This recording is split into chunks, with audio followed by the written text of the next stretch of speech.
राधे राधे महाराज जी। महाराज जी, यदि भजन नहीं हो रहा है तो क्या करें जो भगवान की प्राप्ति हो जाए?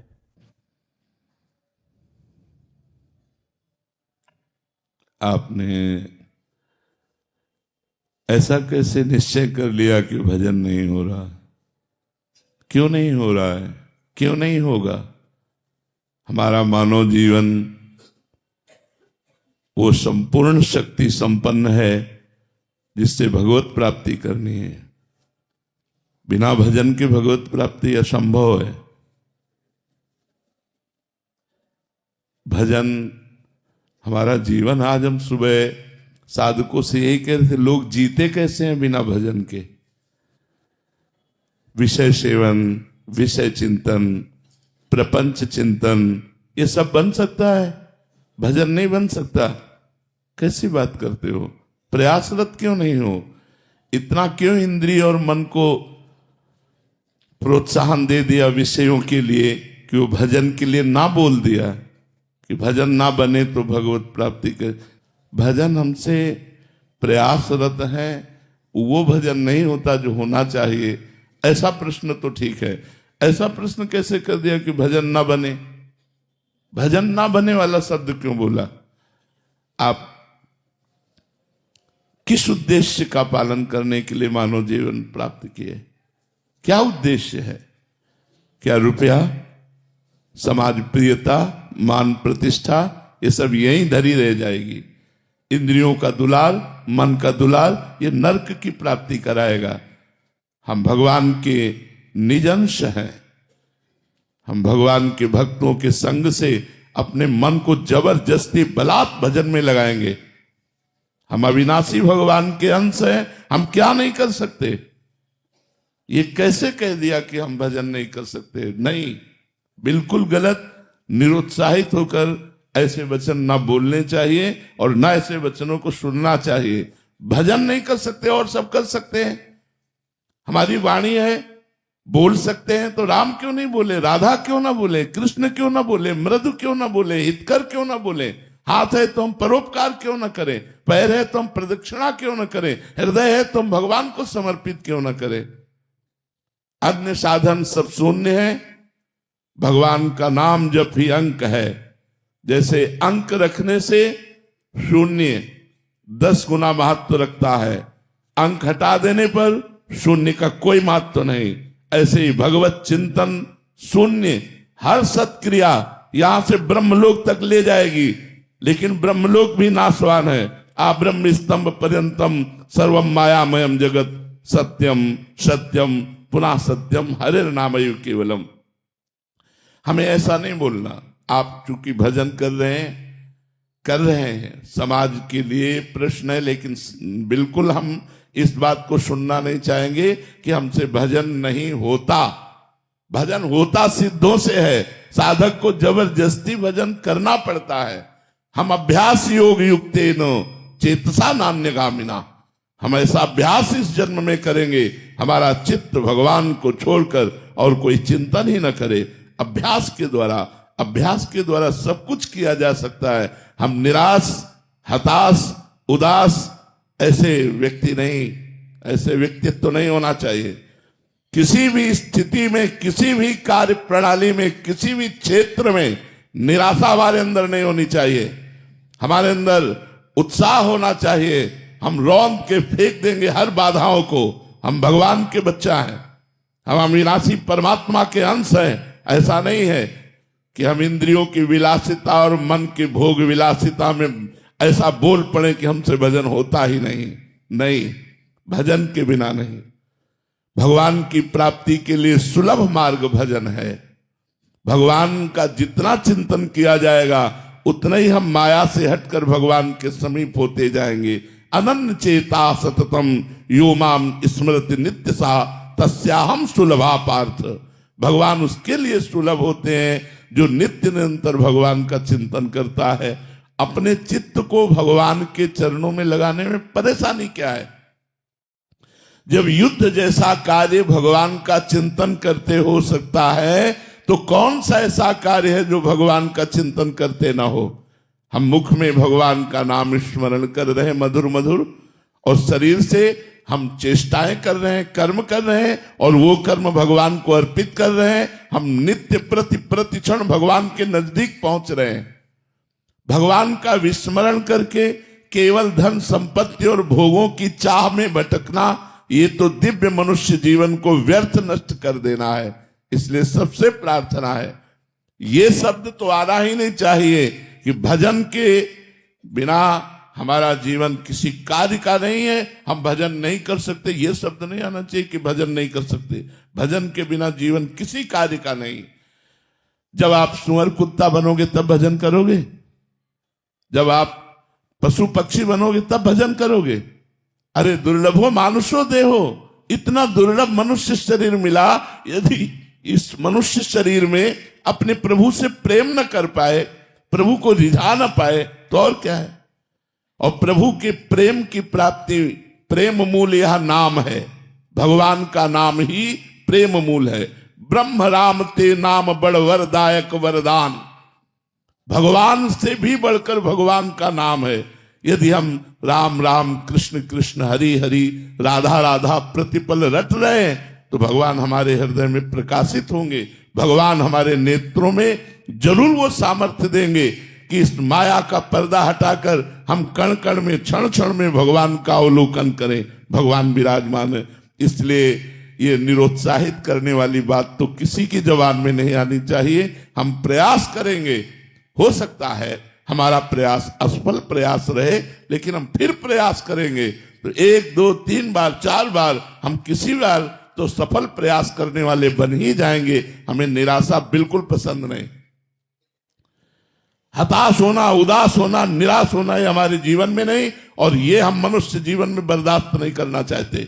आप लोग वहीं परास्त हो रहे हो जहां भगवान का आश्रय नहीं क्या है। आप विचार करके देखिए, जिसकी दोनों किडनी फेल हो, डायलिसिस हो रहा हो, शरीर भीषण कष्ट से युक्त हो, हम दहाड़ रहे हैं, अभी मृत्यु हो जाए उसकी क्या परवाह।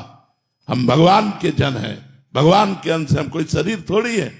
शरीर अगर कष्ट में है तो वो अपनी तरफ बना रहे, हम अपनी तरफ है। हमारा जन्म केवल इस बात को लेके बैठ जाए कि हमारी किडनी खराब, हमारा कष्ट है, अब हम कुछ कर नहीं सकते। नहीं, हम हर वो कार्य कर सकते हैं जो स्वस्थ आदमी कर सकता है। हमारे में जोश होना चाहिए, हमारा में संकल्प शक्ति होनी चाहिए। वो तभी होगी जब अध्यात्म से जुड़ोगे। भजन करो, भगवान का नाम स्मरण करो, और उत्साहित रहो, और वीर पुरुष बनो, कायर पुरुष नहीं। ये मैं नहीं कर सकता, ये हमारी डायरी में नहीं है। अधर्म की बात अलग है, धर्म और सही मार्ग में चलने के लिए ये मैं नहीं कर सकता, ये डायरी में नहीं। हमें जो सत्मार्ग में करना है वो हम करेंगे। हम सबसे प्रार्थना करते हैं, आप लोग कायर बनोगे तो ना इस लोक के रह जाओगे ना परलोक के रह जाओगे, और वीर बनोगे तो जो चाहोगे वो प्राप्त कर लोगे। तुम भगवान की संतान हो, महाबली अनंत वैभवशाली हनुमान जी महाराज जिनके चरणों को दुलार करते हैं, उन भगवान के बच्चे हो, उन भगवान के अंश हो। तुम में अपार सामर्थ्य, तुम अपनी शक्ति को जागृत करो, और जागृत करके भगवत प्राप्ति करो। जब हम भगवान को अधीन कर सकते हैं भगवान का नाम जप करके, तो और क्या नहीं कर सकते। इसलिए खूब नाम जप करो। जबान हिलाने में क्या जाता है, राधा राधा राधा राधा राधा राधा, इसी से भगवत प्राप्ति हो जाएगी। जो कर्म करो भगवान को समर्पित करो, खूब नाम जप करो। राधा रमन रघुवंशी जी इंदौर से। राधे राधे महाराज जी। महाराज जी, क्या अध्यात्म स्वयं से प्रकट होता है या हमारे प्रयास से मिलता है? प्रयास से। जब हम भगवान की कृपा से सत्संग प्राप्त करते हैं, तो हमारे जीवन में अध्यात्म की जिज्ञासा जागृत होती है। फिर हमारा प्रयत्न, हमारा प्रयास और भगवान की कृपा दोनों से हमारे अंदर अध्यात्म पुष्ट होता है। स्वाभाविक ऐसे नहीं जागृत होता, नहीं सबके हृदय में जागृत हो जाए। प्रयासरत है, जो तप परायण है, नियम परायण है, भजन परायण है, विषयों का त्याग करते हैं, उनके हृदय में अध्यात्म जागृत होता है। भगवान की कृपा से साधु संग, और साधु संग से अध्यात्म का जागरण। साधु संग, शास्त्र स्वाध्याय, तीर्थयाटन, व्रत, नियम, संयम इनके पालन करने से शुद्ध ज्ञान जागृत हो जाता है। जो अपने स्वरूप का बोध हो जाता है उसी को अध्यात्म कहते हैं। आत्मा का ज्ञान हो जाना, उसका बोध हो जाना ही अध्यात्म है। भगवान में निरंतर डूबे रहना ही अध्यात्म है। समझ आया जी। हिमानी पटेल जी गुजरात से। राधे राधे गुरुजी। राधे राधे महाराज जी।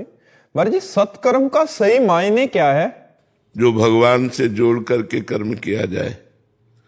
संपूर्ण संसार असत है तो इसके संपूर्ण कर्म असत हैं। उमा कहूं मैं अनुभव अपना, सत हरि भजन जगत सब सपना है। भगवान शंकर कहते हैं कि हे उमा जी, मैं अपना अनुभव बताऊं, संसार स्वप्नवत असत्य है और एकमात्र भगवान का भजन सत्य है। तो जो कर्म भगवान को अर्पित कर दिया जाए, जो कर्म धर्मयुक्त हो, जो कर्म भगवान के लिए हो, वो ही सत्कर्म है। नहीं तो सब मिथ्या है, सब असत कर्म है। और इसी कर्म जंजाल में फंस करके जीव दुर्गति को प्राप्त हो रहा है। सत्कर्म तो कोई बिरला ही करता है। सत है भगवान, जो भगवान के लिए कर्म किया जाए, जैसे माता पिता की सेवा, पुत्र की सेवा, पति की सेवा, पत्नी की सेवा, परिवार की सेवा, ये सब भगवत स्वरूप है। इन सबको भगवान की प्रसन्नता के लिए किया जाए। नाथ सकल संपदा तुम्हारी, मैं सेवक समेत सुत नारी, ये सत्कर्म हो गया। और ये मेरा, मैं ऐसा करूंगा, मैं वैसा करूंगा, ये सब असत कर्म हो गया। तो सत और असत इसका विवेक होता है। विवेक निर्णय करता है क्या सत है क्या असत है। और वो विवेक सत्संग से होता है। बिन सत्संग विवेक न होई, राम कृपा बिन सुलभ न सोई। तो विवेकवान ही सत कार्य का संकल्प करके, असतों का त्याग करके, असत कर्मों का त्याग करके वो भगवत प्राप्त बनता है। विवेकवान वही विवेकवान। आज हम कह रहे थे सुबह साधकों से कि लोग जिंदा कैसे हैं भगवान के भजन के बिना, भगवान से जुड़े बिना जीवित कैसे रह रहे हैं। विषयों में व्यर्थ जीवन जा रहा है। व्यर्थ का चिंतन, व्यर्थ का खान पान, व्यर्थ की श्वासें, व्यर्थ का जीवन। भगवान का स्मरण नहीं तो मरा जीवन समझो। क्या जीवन?